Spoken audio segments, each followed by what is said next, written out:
Hello po, magandang gabi po, Bro Eli and Bro Daniel. Ako po ay may kaunting katanungan lang po. Sa Heaven po ba, babaguhin ang boses natin o itong boses natin ngayon sa Earth same pa rin po? Yun lang po ang tanong ko po. Pakiulit mo yung tanong, Brad Daniel. Sa langit daw po ba ay babaguhin daw po ba yung boses natin? O ito din daw po bang boses na ito ang atin pong gagamitin, kapatid na Eli? Hindi ko alam kung ano ang nag-udyok sa'yo para itanong yan, kapatid.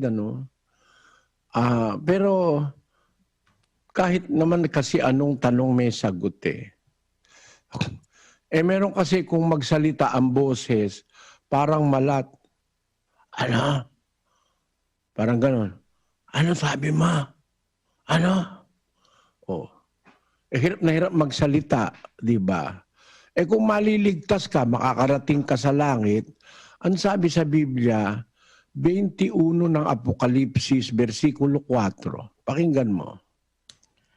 At papahirin niya ang bawat luha sa kanilang mga mata at hindi na magkakaroon ng kamatayan, hindi na magkakaroon pa ng dalamhati o ng pananambitan man o ng hirap pa man.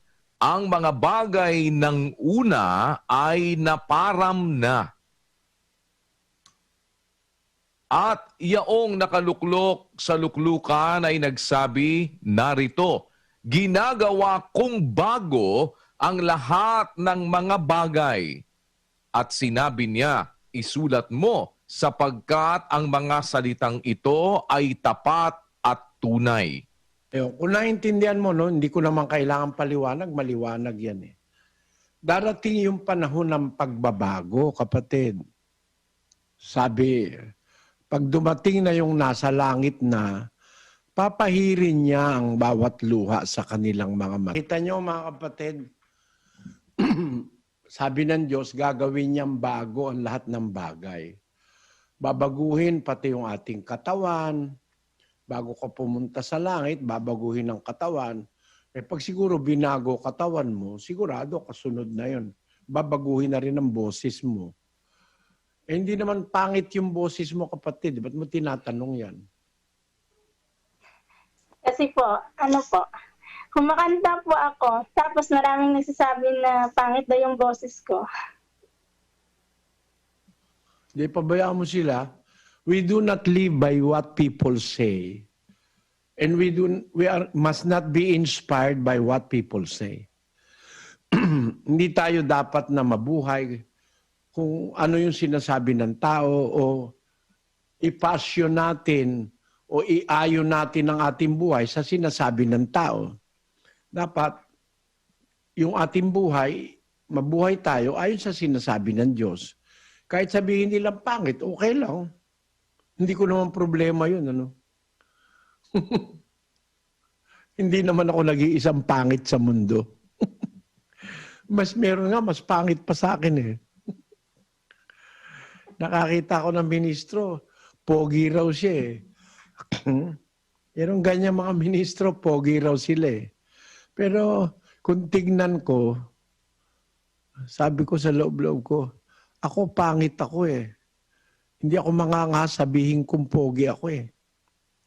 Pero meron pala akong pangit. Malakas ang loob magsabi siya pogi. Kalbo ba naman eh, pogi raw siya eh. No? Hindi yung dapat yung pinapansin mo, yung sinasabi ng tao. Ang pansinin natin yung sinasabi ng Diyos. At kung halimbawa talagang hindi ka marunong kumanta, mayroon naman paraan, baka may pera kang konti, mag-apply ka sa voice culture. Gaganda boses mo. Matututo kang huminga, gumamit ng boses.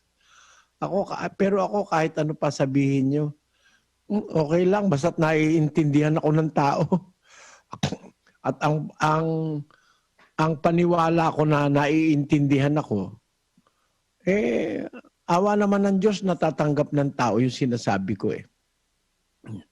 Kagabi nga, doon sa speaker nag-number 1 yung ating podcast eh. No? Sa Spreaker. Sa buong mundo. Nag-number 1 siya. Ibig sabihin, naintindihan ako ng tao, kaya nakikinig ang tao. No? Eh kahit na ba pangit yung boses ko, basta't naintindihan lang. Yun nga ang boses ng ano eh. Tingnan mo yung boses ng ibon. O di ba? Eh boses nila yun, hindi sila nahihiya. Kumakanta sila kahit disintonado pa. Sana naunawaan mo kapatid, ano? Salamat sa pagdalo mo sa ating Bible exposition. Samahan ka nawa ng Diyos, kapatid, na May gusto nagtanong. lang po sana akong sabihin po, Brother Eli. Sige, kapatid. Ito na po, last na po. Gusto ko po sana makaduet po kayo sa kantang Fly Me to the Moon. Sana mapagbigyan niyo po ako. Salamat sa Diyos. Hanap tayo ng hanap tayo ng panahon na pwede tayong kumanta ng duet. Paano kaya gagawin yun? Ano? Hindi tayo magkakasabay nun eh. Fly me to the moon and let me play among the stars. Let me see what spring is like on Jupiter and Mars. In other words,